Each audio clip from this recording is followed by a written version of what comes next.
আমি রাজ, আপনারা দেখছেন খবর 24 ঘন্টা।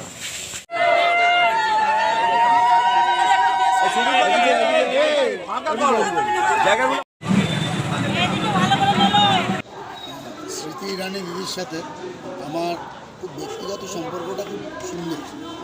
দিদিকে আমি রিকোয়েস্ট করেছিলাম আজকে আমাদের যে অনুষ্ঠান শঙ্খনাদ র্যালি, উদ্দেশ্য হচ্ছে আজকে আপনারা সকলেই জানেন আমাদের যে অন্নপূর্ণা ভাণ্ডারের প্রতিশ্রুতি দেওয়া হয়েছে, সেই অন্নপূর্ণা ভাণ্ডার আজকে তার সূচনা হবে।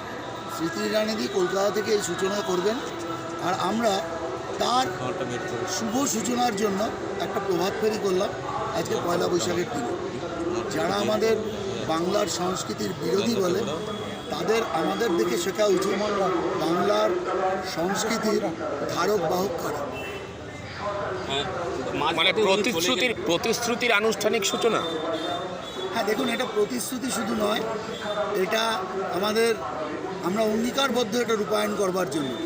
ভারতীয় জনতা পার্টি সরকারে এলে অবশ্যই এই প্রকল্প সব থেকে আগে চালু হবে। সেটা তো ইশতেহারেই জানিয়েছেন। হ্যাঁ, আমরা ইশতেহারে জানিয়েছি তার সূচনা, ইশতেহারে তো জানিয়েছি তার শুভ সূচনাও আমরা পয়লা বৈশাখ। আজকে বাঙালির একটা বলা যায় খুব ঐতিহ্যের দিন।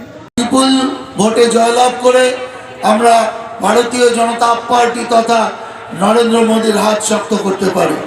তাই অনেক রোদ দীর্ঘক্ষণ ধরে আপনারা এখানে উপস্থিত আছেন। আমাদেরও অনেক বড় র্যালি ওই রোদে হয়েছে, তাই কাউকে আর